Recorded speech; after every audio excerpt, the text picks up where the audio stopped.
Assalamualaikum,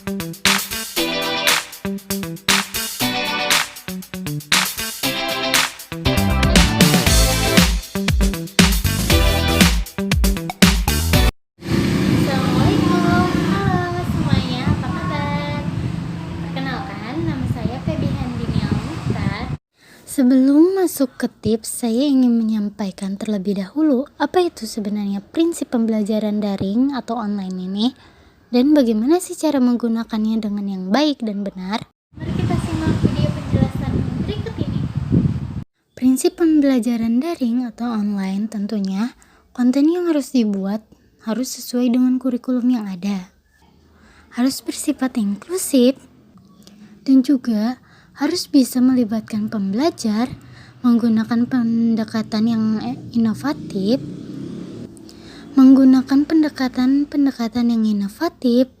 dan menggunakan teknologi yang efektif. Kemudian harus ada di dalamnya unsur evaluasi, formatif, dan sumatif. Kemudian materinya harus konsisten dan transparan.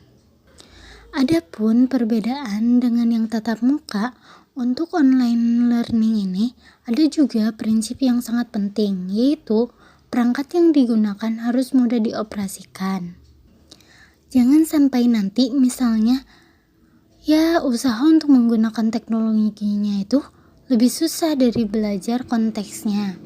Nah, itu jangan sampai terjadi, dan tentu saja kita juga harus memilih teknologi yang efektif. Nah, ada perbedaan yang dengan tatap muka, maka untuk online learning ini ada juga prinsip yang sangat penting, yaitu ada perangkat yang digunakan harus mudah dioperasikan. Jadi, jangan sampai nanti misalnya usaha yang digunakan teknologinya itu lebih susah dari belajar kontennya. Nah, itu jangan sampai terjadi. Dan tentu saja kita juga harus memilih penggunaan teknologi yang efektif. Selanjutnya ada pembelajaran online yang efektif. Apa itu pembelajaran online yang efektif? Pembelajaran online yang efektif itu bukan serta-merta memindahkan apa yang dari dalam kelas ke online atau daring ini, seperti hanya mengupload materi, ngasih tugas, dan kemudian mereka mengumpulkan dan kita nilai. Bukan seperti itu ya. Pembelajaran online yang baik itu selalu dimulai dengan membuat perencanaan terlebih dahulu. Dan ujung dari perencanaan tersebut adalah skenario pembelajaran online yang bisa memadu jalannya pembelajaran online. Nah, di dalam pembelajaran online itu juga terdapat prinsip seperti pembelajaran jarak jauh yang konvensional. Biasanya materi pembelajaran sudah harus siap sebelum kita mulai. Karena pembelajaran online ini sangat kental sekali dengan teknologi digital. Bahkan sekarang juga diperkaya akan materi-materi digital juga yang ada di internet.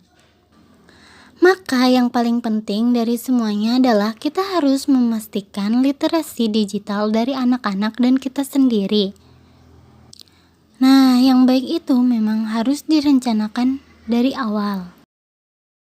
Pada kesempatan kali ini, saya akan memberikan sedikit tips bagaimana cara mengelola kelas daring. Yuk, mari kita simak video penjelasan berikut ini. Daring di sini yang saya maksud adalah WA Group. Di masa sekarang, WA Group menjadi kelas daring. Bagaimana cara mengolah kelas daring? Tips yang pertama yaitu membuat tata tertib. Waktu pertama kali masuk, posisikan kita sebagai guru yang tegas, yaitu dengan cara memberikan tata tertib di grup kelas tersebut. Yang kedua, ada membuat grup WA kelas yang jelas. Ini penting banget untuk kalian tahu, karena anak-anak juga kalau misalnya kita kebanyakan grup WA atau grup kelas pasti bakalan pusing. Untuk itu alangkah baiknya kita awal membuat grup diawali dengan hari. Misalnya hari Senin untuk pelajaran bahasa Indonesia. Nah, awal membuat grup kelas diawali dengan hari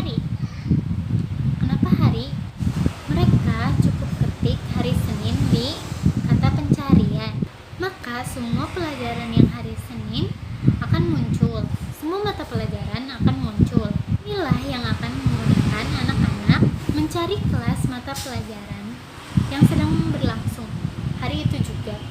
Ini akan memudahkan siswa untuk melihat jadwal pembelajaran yang berlangsung hari itu juga. 3. Guru harus selalu semangat dan ceria dalam mengajar. Jangan sampai masalah pribadi dibawa ke kelas. Bisa mungkin kita harus profesional dalam menjalankan tugas sebagai guru. Jangan ditunjukkan di depan siswa. Yang keempat, terakhir, ada mengapresiasi hasil kerja mereka.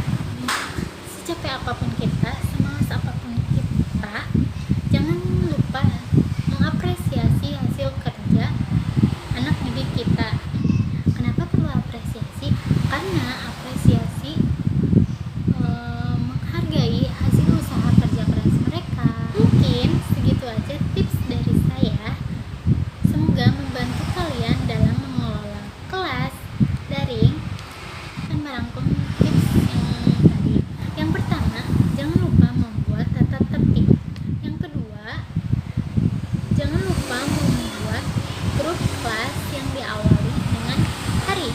Yang ketiga, harus selalu ceria dan semangat mengajar. Yang keempat, jangan lupa mengapresiasi hasil kerja siswa. Itu yang paling penting.